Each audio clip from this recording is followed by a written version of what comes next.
नमस्कार, मैं Praveen Chaudhary senior lecture physics स्वागत करता हूं आप सभी का आज के इस वीडियो सेशन में। और आज के लेक्चर में हम लोग चर्चा करेंगे इलेक्ट्रिक कंडक्शन, जिसको हम लोग वैद्युत चालन बोलते हैं, भाग 4 के बारे में। इससे पहले 3 पार्ट्स आ चुके हैं और पिछले तीसरे पार्ट में, पार्ट 3 में हम लोगों ने जो है विस्तार से जाना था कि किसी कंडक्टर के अंदर फ्री इलेक्ट्रॉनों की ड्राफ्ट वेलोसिटी क्या होती है, अनुगमन वेग क्या होता है या अफवाह वेग क्या होता है। ड्राफ्ट वेलोसिटी का हम लोगों ने वहां पर कॉन्सेप्ट जानी, उसकी बेसिक कॉन्सेप्ट, उसकी एडवांस कॉन्सेप्ट और उसके बारे में जाना कि किस तरीके से ड्राफ्ट वेलोसिटी जो है वो वर्क करती है या वो क्या होती है।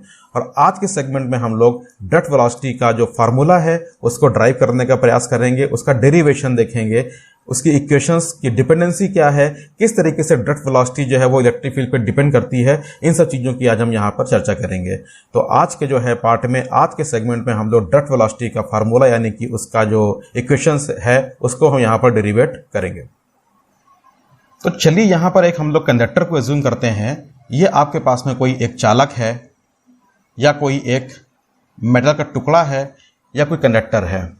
और पार्ट 3 में हम लोगों ने पढ़ा था, फिर भी आपको पार्ट 3 से कनेक्ट करते हैं। पार्ट 3 में हम लोग जानते थे कि कोई कंडक्टर होता है, उसके अंदर फ्री इलेक्ट्रॉन्स की संख्या बहुत ज़्यादा होती है, बहुत भारी मात्रा में फ्री इलेक्ट्रॉन्स उसके अंदर होते हैं और वो लगातार रैंडम मोशन करते रहते हैं, लगातार अनियमित गति करते रहते हैं, बावजूद उसके अंदर किसी प्रकार की बैटरी नहीं जुड़ी होती है। अपनी नेचुरल अवस्था के में जो है वो रैंडम मोशन जो है वो करते रहते हैं, लगातार करते रहते हैं। तो सपोज आपके पास में यहाँ पर कोई एक इलेक्ट्रॉन है, फ्री इलेक्ट्रॉन है, तो होता क्या है कि ये कंडक्टर की या इस मेटल की थर्मल एनर्जी से पावर लेकर के जो है मोशन करना चालू करता है। इसके अंदर थर्मल एनर्जी होती है, थर्मल एनर्जी। इस थर्मल एनर्जी से पावर लेकर के ये जो फ्री इलेक्ट्रॉन्स हैं इसके अंदर घूमना चालू करते हैं। तो सपोज थर्मल एनर्जी ने पावर दिया और इसने यहां से मोशन करना चालू किया। जैसे ये मोशन करना चालू करेगा, ये अपने सामने आने वाले पॉजिटिव आयन से जो है ये टकराएगा और पॉजिटिव आयन से टकराने के बाद में जो है ये अपनी दिशा को चेंज कर लेगा, अपने डायरेक्शन को चेंज कर लेगा और किसी दूसरे डायरेक्शन में, जिसका हम प्रेडिक्ट नहीं कर सकते किस डायरेक्शन में जाएगा, ये दूसरे डायरेक्शन में जो है वो चलना चालू कर देगा। थोड़ी देर में फिर ये किसी अगले जो है पॉजिटिव आयन से टकराएगा, फिर ये अपनी डायरेक्शन को चेंज करेगा, फिर किसी और डायरेक्शन में चला जाएगा, फिर ये टकराएगा, फिर ये किसी पोर्शन से टकराएगा, फिर ये अपना डायरेक्शन चेंज करें, किसी और डायरेक्शन में चला जाएगा और ये क्रिया इसकी जो है वो लगातार चलती रहेगी, क्योंकि कंडक्टर के अंदर बहुत ज़्यादा संख्या में जो है फ्री इलेक्ट्रॉन्स होते हैं और बहुत ज़्यादा संख्या में पॉजिटिव आयंस होते हैं। पॉजिटिव आयंस के बारे में हम लोगों ने विस्तार से जाना था पार्ट 2, पार्ट 3 में, तो वहां से इसको आप देख सकते हैं। तो इस तरीके से जो है ये फ्री इलेक्ट्रॉन जो है मेटल के अंदर रैंडम मोशन करते रहते हैं। होता क्या यहां पर है, जैसे ही यहां से ये थर्मल एनर्जी से पावर लेके घूमना, इसके अंदर चलना चालू किया, तो सपोज उसके पास में जो है वो u1 वेलोसिटी से जो है वो स्टार्ट किया चलना।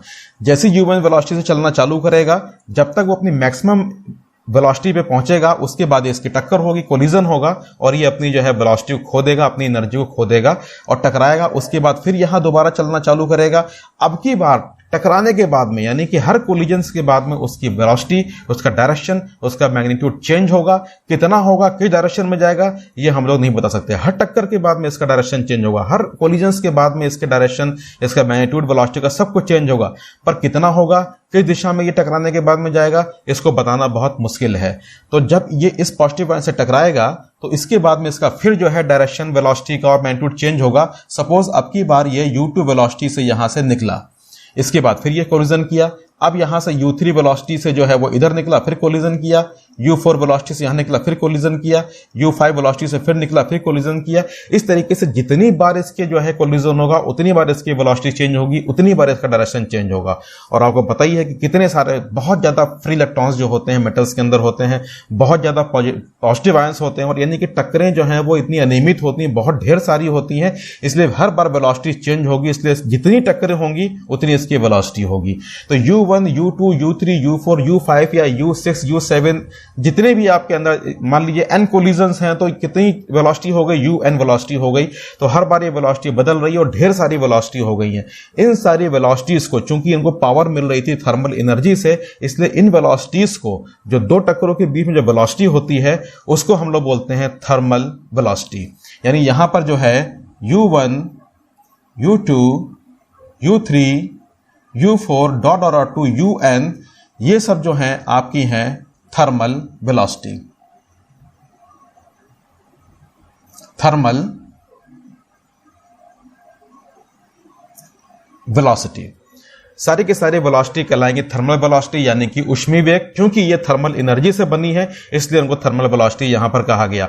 और वहां पर हम लोगों ने ये भी जाना कि पूरे कंडक्टर के लिए, पूरे चालक के लिए जो उसकी एवरेज थर्मल वेलोसिटी है वो होती है 0। वहां पर हम लोग डिस्कस कर चुके थे इसके बारे में कि पूरे कंडक्टर के लिए उसकी जो औसत ऊष्मीय वेग है यानी कि एवरेज थर्मल वेलोसिटी है वो होती है 0।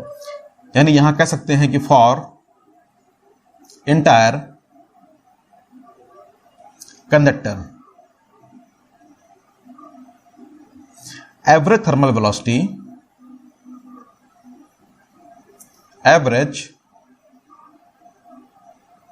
thermal velocity वो होगी आपकी 0 is 0। यानी हम यहां पर कह सकते हैं कि U1 plus U2 plus U3 plus dot dot dot to UN upon n equal to 0। इसको हम मान लेते हैं इक्वेशन नंबर फर्स्ट। यानी जितनी आपकी वेलोसिटीज हैं और जितने आपके कोलिजन्स हुए हैं उनका अगर आप एवरेज लेंगे तो वो निकलेगा आपका 0। U1 से लेकर के UN तक आपकी वेलोसिटीज हैं और मान लेते हैं कि स्मॉल जो है वो इतनी बार वो कोलिजन हुआ, 2 बार कोलिजन हुआ तो वेलोसिटी हुई U1 U2, 3 बार कोलिजन हुआ, 3 बार टक्कर हुई तो वेलोसिटी हुई U1 U2 U3, n time collisions हुआ तो कितनी वेलोसिटी हुई U1 U2 U3 dot dot to UN। और जितनी बार वेलोसिटी बदली और जितनी बार कोलिजन हुआ उन सबका एवरेज जो होता है वो होता है आपका 0। यानी हम कह सकते हैं कि पूरे कंडक्टर के लिए एवरेज थर्मल वेलोसिटी जो होती है वो होती है 0। अब हम लोग यहां पर करते ये हैं कि इस कंडक्टर को, इस चालक को जो है एक बैटरी से कनेक्ट करते हैं। सपोज आप इस वाले छोर को जो है बैटरी के प्लस टर्मिनल से कनेक्ट कर दें और कंडक्टर के इस वाले छोर को जो है बैटरी के नेगेटिव टर्मिनल से कनेक्ट कर दें, प्लस माइनस। तो यहां पर आपको मिलेगा प्लस और यहां पर चार्ज आएगा माइनस। जैसे ही हमने इसको जो है बैटरी से कनेक्ट किया तो इस कंडक्टर के अंदर एक इलेक्ट्रिक फील्ड यानी कि विद्युत क्षेत्र भी स्थापित हो गया, जिसका डायरेक्शन जो होता है प्लस से माइनस की तरफ होता है, यानी कि हाई से लो की तरफ होता है। तो जो इलेक्ट्रिक फील्ड यहां पर बनी इसका डायरेक्शन हुआ इस तरफ, यानी कि प्लस से माइनस की तरफ। जैसे ही हमने इसमें बैटरी को सेट किया, जैसे ही हमने इसको बैटरी को कनेक्ट किया तो एक इलेक्ट्रिक फील्ड यहां पर स्टैब्लिश हो गई। और हम जानते हैं कि इलेक्ट्रिक फील्ड के अंदर अगर कोई इलेक्ट्रॉन है तो वो अपने ऊपर उस इलेक्ट्रिक फील्ड के कारण एक फोर्स को एक्सपीरियंस करेगा, एक बल को अनुभव करेगा। तो जितने भी इलेक्ट्रॉन्स यहाँ पर जो फ्री इलेक्ट्रॉन्स है, जो ये रैंडम मोशन कर रहे हैं, नियमित गति कर रहे हैं, ये सारे के सारे अपने ऊपर इस इलेक्ट्रिक फील्ड के कारण अपने ऊपर एक जो है फोर्स को जो है वो अनुभव करेंगे, अपने ऊपर फोर्स को एक्सपीरियंस करेंगे। और जो फोर्स का डायरेक्शन जो होगा वो इलेक्ट्रिक फील्ड के अपोजिट होगा। इसको भी हम लोग पार्ट 3 में जो है बहुत अच्छे से जान चुके थे कि किस तरीके से जो है इलेक्ट्रिक फील्ड के अंदर अगर नेगेटिव चार्ज है तो उसके ऊपर फोर्स लगता है, उस फोर्स का डायरेक्शन जो होता है इलेक्ट्रिक फील्ड के अपोजिट होता है। और अगर वो चार्ज पॉजिटिव है इलेक्ट्रिक फील्ड के अंदर तो उसके ऊपर जो फोर्स लगेगा उसका डायरेक्शन जो फोर्स का होगा वो इलेक्ट्रिक फील्ड की तरफ होगा। तो यहाँ पर जो फ्री इलेक्ट्रॉन्स हैं सबके ऊपर नेगेटिव चार्ज है तो इन सबके ऊपर फोर्स तो लगेगा, लेकिन उस फोर्स का डायरेक्शन क्या होगा इलेक्ट्रिक फील्ड के अपोजिट। यानी इसके ऊपर फोर्स लगा, इसका डायरेक्शन फोर्स का इस तरफ होगा, इसके ऊपर फोर्स लगा, इसका डायरेक्शन फोर्स का इस तरफ होगा। जैसे जितने भी फ्री इलेक्ट्रॉन्स यहां पर जो मोशन कर रहे हैं, ध्यान दीजिएगा, रैंडम मोशन जो कर रहे हैं उन सबके ऊपर एक जो है फोर्स लगा इलेक्ट्रिक फील्ड के कारण, जिसको इलेक्ट्रोस्टैटिक फोर्स भी कहते हैं। और उस फोर्स का डायरेक्शन जो है वो इलेक्ट्रिक फील्ड के अपोजिट है। यानी ये फोर्स जो है, ये जितने भी इलेक्ट्रॉन जो है वो रैंडम मोशन कर रहे हैं, इनको ये बाध्य करेगा कि ये जो है रैंडम मोशन करते हुए जो है वो नेगेटिव से पॉजिटिव की तरफ बढ़ें, अर्थात ये इलेक्ट्रिक फील्ड के अपोजिट डायरेक्शन में बढ़ें। इस चीज को पार्ट 3 में भी हम लोगों ने डिटेल से जाना था। फिर भी यहाँ पर आप इस जो एनिमेशन से आप यहाँ पे देख सकते हैं कि किस तरीके से जो है वो रैंडम मोशन करते हुए जो है ये फ्री इलेक्ट्रॉन्स जो है वो नेगेटिव से पॉजिटिव की तरफ बढ़ रहे हैं। और जिस गति से ये बढ़ते हैं, जिस वेग से जो है ये धीमे धीमे बढ़ते हैं रैंडम मोशन करते हुए, उसी वेग को, उसी वेलोसिटी को हम लोग बोलते हैं डायरेक्ट वेलोसिटी या अनुगमन वेग।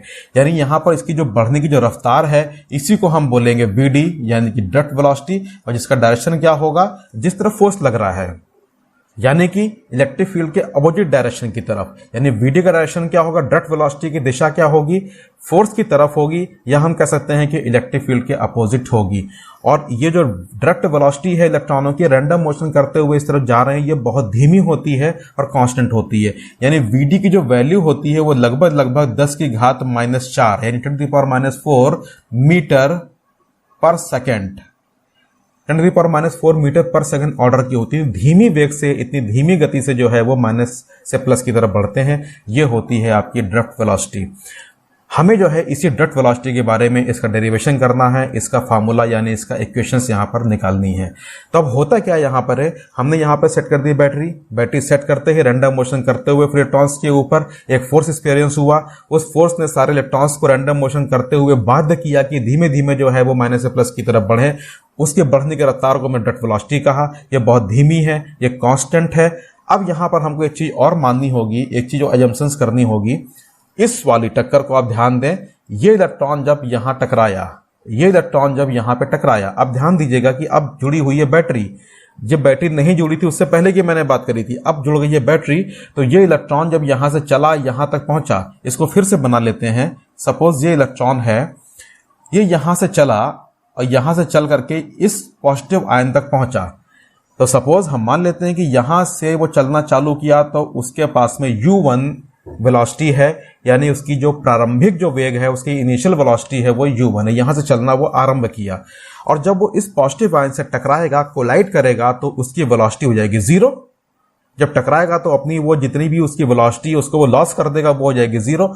तो टकराने के ठीक एक पॉइंट पहले, यानी 0 होने के ठीक एक पॉइंट पहले हम मान लेते हैं कि उस समय उसकी वेलोसिटी जो होगी वो होगी v1। उसकी वेलोसिटी जो होगी v1। यहां पर हम कह सकते हैं कि ये इसका प्रारंभिक वेग है, ये इसका अंतिम वेग है, ये इसकी इनिशियल वेलोसिटी है, ये इसकी जो है वो फाइनल वेलोसिटी है। u1 जो उसकी इनिशियल वेलोसिटी है और v1 उसकी जो है फाइनल वेलोसिटी है। v1 वेलोसिटी जो उसकी टकराने से ठीक थोड़ा सा पहले है, 0 होने से ठीक पहले है। अब जो है ये इलेक्ट्रॉन जो है इस पॉजिटिव आयन से टकराया, टकराने के बाद में जो है जाहिर सी बात है कि इसका डायरेक्शन बदल देगा, अपनी वेलोसिटी को चेंज कर देगा। ये किसी भी डायरेक्शन में फिर ही चलना चालू करेगा, फिर ये 0 से चलना चालू करेगा और चलने के बाद में थोड़ी जाकर के फिर ये जो है किसी पॉजिटिव आयन से टकराएगा। तो जब यहां से चलना चालू किया तो फिर इसकी वेलोसिटी बदली और मान लेते हैं कि अब की जो इसकी जो प्रारंभिक वेग है, यानी कि इसकी जो इनिशियल वेलोसिटी है वो है u2। और टकराने के ठीक पहले, यानी कि इस 0 होने से ठीक पहले उसकी जो अंतिम वेग है, यानी कि उसकी फाइनल वेलोसिटी है वो है v2। उसके बाद ये फिर यहां पॉजिटिव आयन से टकरा गया, फिर ये इसने बढ़ना चालू किया। अब सपोज ये इस डायरेक्शन में बढ़ा, इस तरीके से यहां बढ़ा। अब इसने फिर अपनी वेलोसिटी को चेंज किया, इसका प्रारंभिक वेग जो चलना चालू किया, यानी कि इनिशियल वेलोसिटी अब बनी u3 एंड टकराने से ठीक पहले उसकी वेलोसिटी जो फाइनल वेलोसिटी यानी कि अंतिम वेग बना v3। इस तरीके से जो है वो टक्करे करता चला जाएगा और उसकी जो है इनिशियल वेलोसिटी और फाइनल वेलोसिटी जो है बदलती चली जाएगी। हर टक्कर के बाद में, एवरी कोलिजन्स के बाद में उसकी इनिशियल वेलोसिटी और उसकी फाइनल वेलोसिटी जो है वो चेंज होती चली जाएगी। अब ये अगर ये चौथा कोलिजन करेगा, 1 2 3, चौथा कोलिजन करा तो u4 v4, पांचवा कोलिजन करा तो u5 v5, nth कोलिजन करे, n कोलिजन कर लिया उसने तो un एंड vn। तो इस तरीके से जो है हम यहाँ पे देख रहे हैं कि उसकी इनिशियल वेलोसिटी और उसकी फाइनल वेलोसिटी जो है वो हर टक्कर के बाद में, एवरी कोलिजन्स के बाद में बदल रही है। और ये मैंने पहले भी बताया था आपको कि कोलिजन्स के बाद में ये किस डायरेक्शन में जाएगा, उसकी वेलोसिटी क्या होगी, उसका मैग्नीट्यूड क्या होगा, ये कोई नहीं बता सकता। ये अनप्रेडिक्टेबल है, ये असर्टेनिटी है, अनिश्चितता है, इसे कोई भी जो है बता नहीं सकता है। तो अब यहां पर हम देखते हैं कि इस तरीके से जो है इसकी वेलोसिटीज जो है वो बदलेंगी, इनिशियल और फाइनल। हम लोग करते क्या है यहाँ पर, अब एक जो है फार्मूला जो कि बहुत ही पॉपुलर फार्मूला है, v = u + at। Equation of motion हमारी है पहली, v = u + at, उसका यहां पर हम यूज करेंगे। हम लोग जानते हैं कि एक फार्मूला होता है v = u + a and t, सब लोगों ने पढ़ा है। v यहां पर उस जो कोई आपकी वेलोसिटी है, जैसे मान ली यही आपके जो है वो मूव कर रहे हैं, तो v यहां पर उसकी फाइनल वेलोसिटी है यानी कि अंतिम वेग है। u यहां पर आपकी सारे के सारे वेक्टर्स हैं। u जो है आपकी जो है वो इनिशियल वेलोसिटी यानी प्रारंभिक वेग है। a जो है वो इसके और दो टक्करों के बीच में जो इलेक्ट्रॉन चलता है उसका जो है एक्सेलरेशन है, उसका त्वरण है, जो कि कांस्टेंट है। ये भी ध्यान देने वाली बात है कि यहाँ पर एक्सेलरेशन है वो कांस्टेंट है, और t जो है वो दो टक्करों के बीच का समय है। ये अगर इलेक्ट्रॉन दो टक्करों के बीच की बात करें तो यहां से यहां तक इसने कितना समय लिया, स्मॉल t। यहां से यहां तक इसने कितना एक्सेलरेशन था जो कांस्टेंट था, स्मॉल a। यहां से चलना प्रारंभ किया u, इसके टकराने के ठीक पहले इसकी वेलोसिटी v।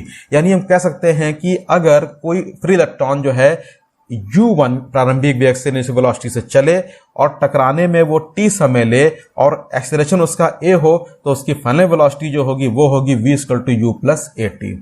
इस वाले फार्मूले से जो है हम लोग यहाँ पर इसकी फाइनल वेलोसिटी को यहाँ पर हम लोग काउंट करेंगे। यहाँ पर एक बात और ध्यान देने वाली है कि जो यहाँ पर ये तो मैंने आपको बताया कि यहाँ पर जो एक्सेलरेशन है वो कांस्टेंट है। जो यहाँ पर t है वो दो कोलिजन्स के बीच का समय है, और दो कोलिजन्स अलग अलग कोलिजन्स हो रहे हैं, अलग अलग वेलोसिटीज हैं, तो अलग हर कोलिजन्स में अलग अलग समय भी होगा। यहां से यहां तक जो है इसको जाने में जो है मान लीजिए जो है वो समय लगेगा, और यहां से यहां तक जाने में अलग समय लगेगा, यहां से यहां तक जाने में अलग समय लगेगा। और दो कोलिजन्स के बीच में, दो सक्सेसिव कोलिजन्स के बीच के समय को हम लोग बोलते हैं रिलैक्सेशन टाइम। इसलिए इस स्मॉल t को जो है हम रिप्लेस कर देंगे टाउ से। टाउ यहां पर हमारे पास में क्या है, relaxation time. Relaxation time, tau हमारे पास में रिलैक्सेशन टाइम। तो इस इक्वेशन में हम जो है वो एक t को जो है वो टाउ से रिप्लेस कर देते हैं, क्योंकि टाउ यहां पर क्या है, दो कोलिजन्स के बीच लगा समय है, यानी कि श्रांति काल है। तो हमारे पास में जो इक्वेशन मिलेगी वो मिलेगी v = u + a टाउ। ये इक्वेशन बन करके आ गई। अब हम लोग बात करते हैं कि पहला कोलिजन यहां से यहां तक, पहले कोलिजन्स के लिए यानी कि जो पहला कोलिजन्स है उसके लिए जो है आपको क्या मिलेगा, उसके लिए मिलेगा आपको final velocity v1, initial velocity u1, acceleration a और टाइम टाउ, और टाउ 1, क्योंकि पहला कोलिजन है, टाइम टाउ 1। तो आपको मिलेगा यहां पर v1 = u1 + a टाउ 1। ए यहां पर कांस्टेंट है, एक्सेलरेशन हर टक्कर में जो है वो कांस्टेंट माना गया है। तो पहले कोलिजन्स के लिए आपको मिल गया v1 = u1 + a टाउ 1। इसी तरीके से दूसरे कोलिजन्स के लिए निकाल लेंगे हम, दूसरी टक्कर के लिए हम निकाल लेते हैं। तो आपको क्या मिलेगा यहां पर v2 = u2 + a टाउ 2। ये सबके ऊपर वेक्टर लगा हुआ है, तो यहां पर हम आगे अगर वेक्टर ना भी लगाएं तो इस चीज को ध्यान दीजिएगा, धोखे से अगर नहीं लगा पाए, सबके ऊपर वेक्टर क्वांटिटी है, ये सारे की सारी वेलोसिटीज हैं। तो दूसरी टक्कर के लिए आपको मिल गया v2 = u2 + a टाउ 2। तीसरी टक्कर के लिए क्या मिल जाएगा आपको यहां पर, इस चीज को यहां पर देख लें। तीसरे कोलिजन्स के लिए आपको मिल जाएगा यहां पर v3 = u3 + a टाउ 3। इस तरीके से जो है अगर आपके n कोलिजन्स हो रहे हैं तो आपको मिल जाएगा यहां पर vn, आपको मिल जाएगा यहां पर vn = un + a tau n। इस तरीके से आपकी ये इक्वेशन बन करके आ गई, vn = u1 + a tau n। अब यहां पर एक बात ध्यान देने वाली है कि जो आपके पास है v1, v2, v3, v4, v5 जो मिल रहे हैं, इन्हीं के एवरेज को, इन्हीं के औसत को हम लोग बोलते हैं ड्रिफ्ट वेलोसिटी। यानी जो यहां पर v1 मिला, ये आपको v1 मिला, यानी ये क्या है इसकी फाइनल वेलोसिटी। v2 क्या है इसकी दूसरे कोलिजन की फाइनल वेलोसिटी। v3 क्या है तीसरे कोलिजन की फाइनल वेलोसिटी। तो v1, v2, v3, v4, v5, v6, v8 जहां तक टक्करें होती जा रही हैं vn तक, इन सब का हम अगर एवरेज निकाल लें, इन सब का हम औसत निकाल लें, तो उसी को हम बोलेंगे ड्रिफ्ट वेलोसिटी। यानी हम कह सकते हैं कि ड्रिफ्ट वेलोसिटी क्या है, वो फाइनल वेलोसिटीज का जो है एक एवरेज है। यानी हम कह सकते हैं यहां पर है कि जो आपका जो v एवरेज है, v एवरेज वही आपकी है ड्रिफ्ट वेलोसिटी vd। यानी जितने आपके फाइनल जो वेलोसिटीज हैं v1, v2, v3, v4, v5, v6, v7, v8 करते करते आप चले जाइए और सब पूरे का आप जो है वो एक एवरेज निकाल लें, वही आपकी बनेगी ड्रिफ्ट वेलोसिटी, यानी कि v एवरेज = vd। यानी vd क्या हुआ, ड्रिफ्ट वेलोसिटी क्या हुआ, सारी की सारी फाइनल वेलोसिटीज का एक एवरेज। और एवरेज को हम लोग लिखते हैं इसी तरीके से, तो उसको हम लिख सकते हैं यानी कि vd अगर एवरेज है तो इसको लिखा जा सकता है v1 + v2 + v3 ... to vn/n। यहां पर स्मॉल n क्या है, जितने सारे कोलिजन्स हो रहे हैं, पहला कोलिजन, दूसरा कोलिजन, तीसरा कोलिजन, चौथा कोलिजन, पांचवा कोलिजन, ऐसे जितने सारे कोलिजन, अगर n कोलिजन्स हो रहे हैं यानी कि जितनी वेलोसिटीज हैं और जितने कोलिजन्स हुए हैं उनको अगर हम डिवाइड कर देंगे तो हमको जो है वो जितनी वेलोसिटीज उनका एवरेज मिल जाएगा। यानी फाइनल वेलोसिटी जितनी हुई और जितनी बार टक्कर हुई उनका आपस में एवरेज लेंगे तो हमको मिलेगा Vd, यानी टक्कर यानी कि वेलोसिटीज की जो है संख्या अपॉन जितने कोलिजन्स हुए हैं उनकी संख्या, वो होता है एवरेज। तो Vd मिला आपको V1 plus V2 plus V3 और टू Vn अपॉन n, यही कहलाती है आपकी ड्रिफ्ट वेलोसिटी। अब हम लोग करते क्या यहां पर हैं कि यहां पर V1 V2 V3 की सारी वैल्यूज जो है वो यहां से पुट करते हैं। V1 V2 V3 की सारी वैल्यू इस इक्वेशन में यहां पर पुट करते हैं और चलिए देखते हैं यहां पर क्या आता है। चलिए सारी वैल्यूज पुट करते हैं Vd की। आपको यहां मिलेगा Vd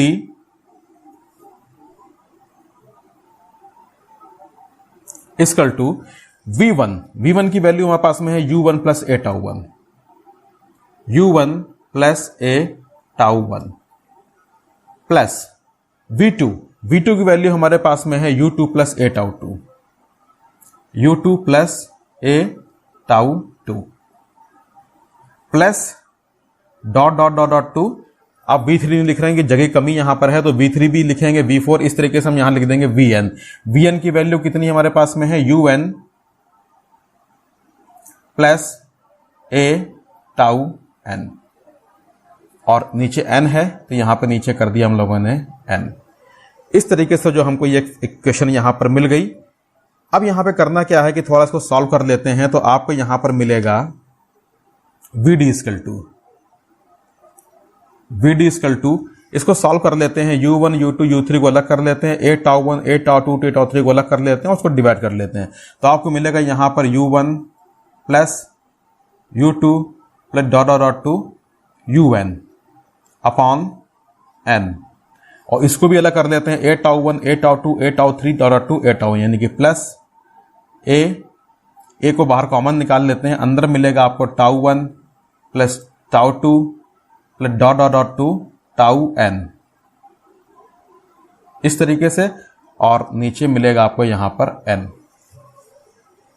इस तरीके से आपको यहां पर मिल गया Vd equal to U1 U2 U3 एक जगह लिख लिया अपॉन n, और अब ए टाउ 1 ए टाउ 2 ए टाउ 3 ए टाउ 1 अलग कर लिया, जिसमें से a यहां पर कॉमन हो गया, आपको मिला a बाहर tau 1 plus tau 2 plus tau 3 dot dot to tau 1 upon n। ये क्वेश्चन यहां पर फाइनली आपको मिल गई। अब इस थोड़ा डेरिवेशन बड़ा है तो एक काम करते हैं कि इतना पोर्शन यहां से इसको इरेज कर देते हैं और इसको भी इरेज कर देते हैं और इसको यहां पर आगे कंटिन्यू करते हैं। तो चलिए अब हम इस इक्वेशन को मान लेते हैं इक्वेशन नंबर 2, और इक्वेशन नंबर 1 से हम लोगों ने देखा था कि जो ये लिखी हुई है एवरेज थर्मल वेलोसिटी, यानी U1 U2 U3 U4 UN upon n। Equation number 1 आप देख लीजिए, इससे पहले भी आपको कराया। इक्वेशन नंबर 1 कह रही है कि पूरे कंडक्टर की एवरेज थर्मल वेलोसिटी यानी कि औसत उसमें वेग होता है 0। इसका मतलब यहां पर ये चीज जो है वो है 0 फ्रॉम द इक्वेशन नंबर 1। तो आपको मिलेगा यहां पर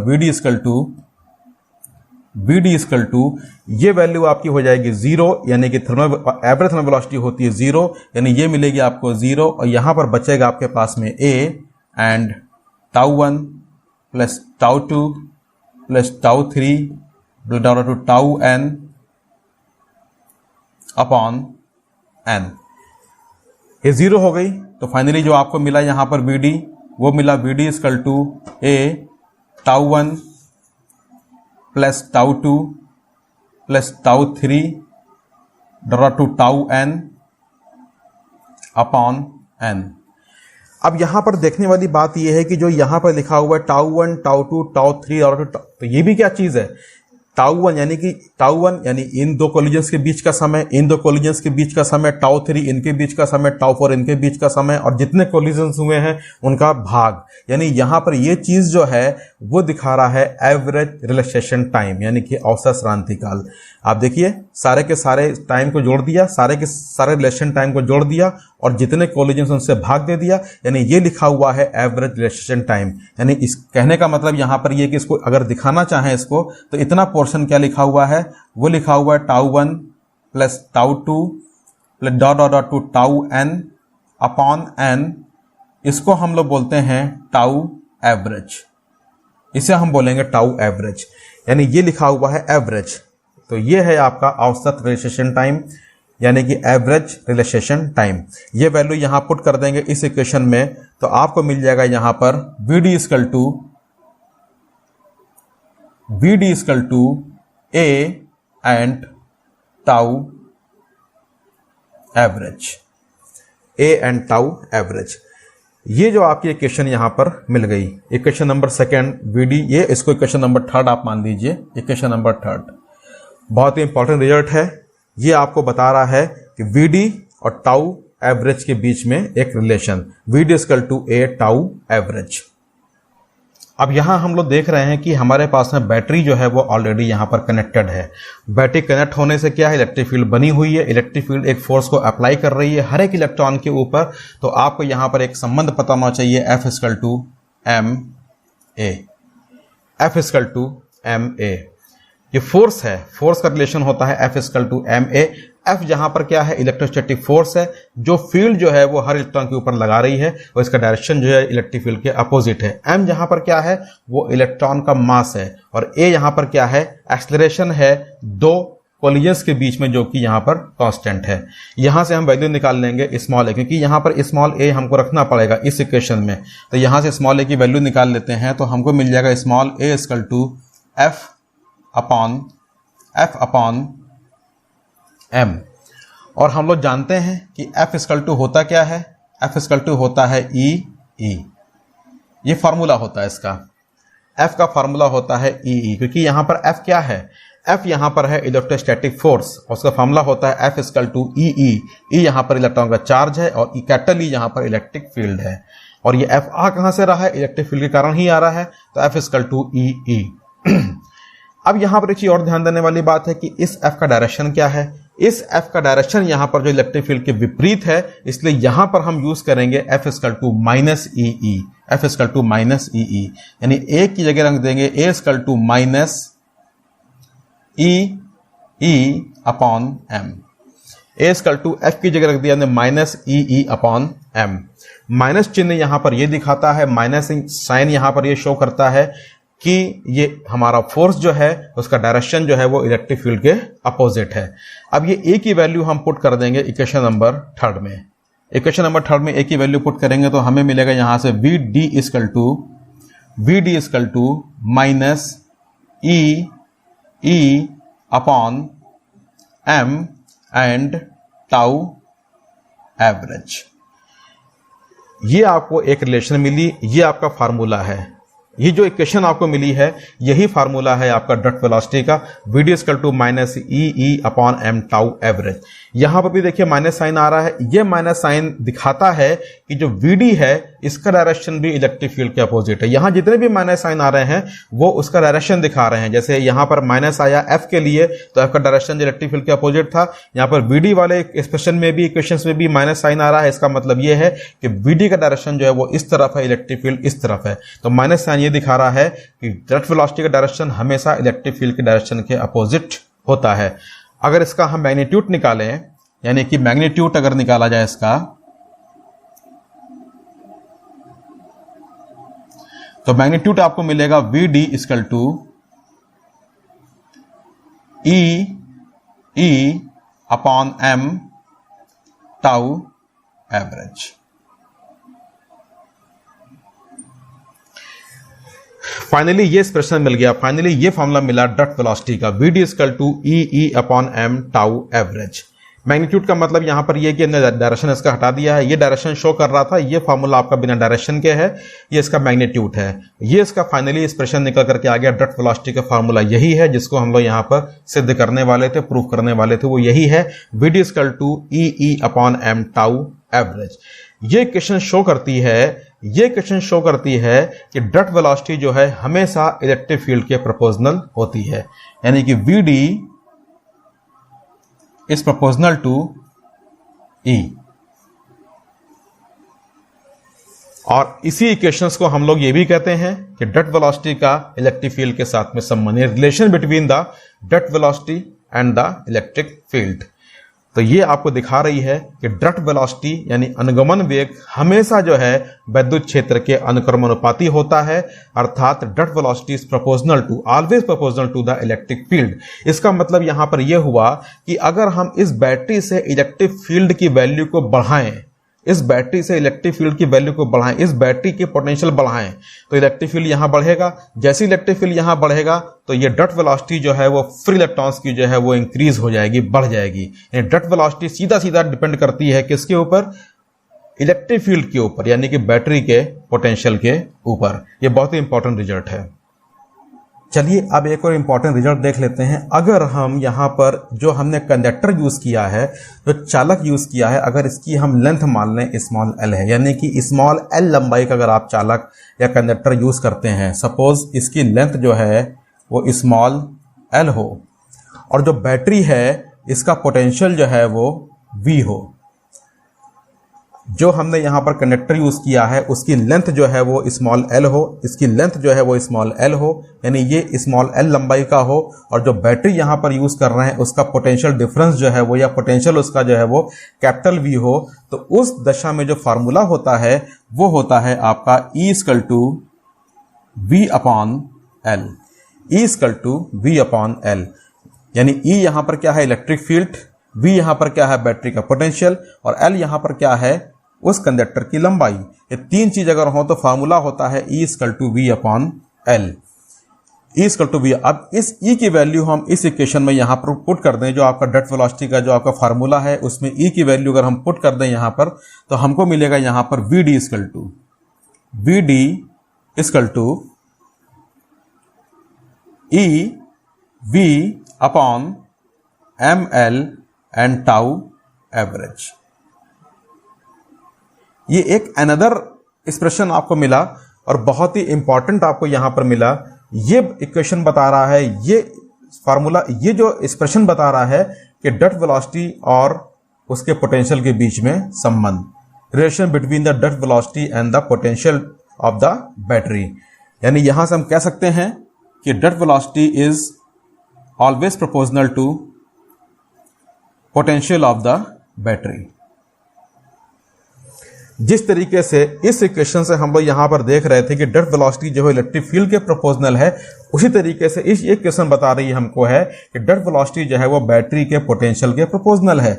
यानी अगर इलेक्ट्रिक फील्ड की वैल्यू को हम बढ़ाएंगे तो ड्रिफ्ट वेलोसिटी की वैल्यू बढ़ेगी, उसी तरीके से अगर हम इस बैटरी का पोटेंशियल इंक्रीज करेंगे तो ड्रिफ्ट वेलोसिटी की वैल्यू बढ़ेगी।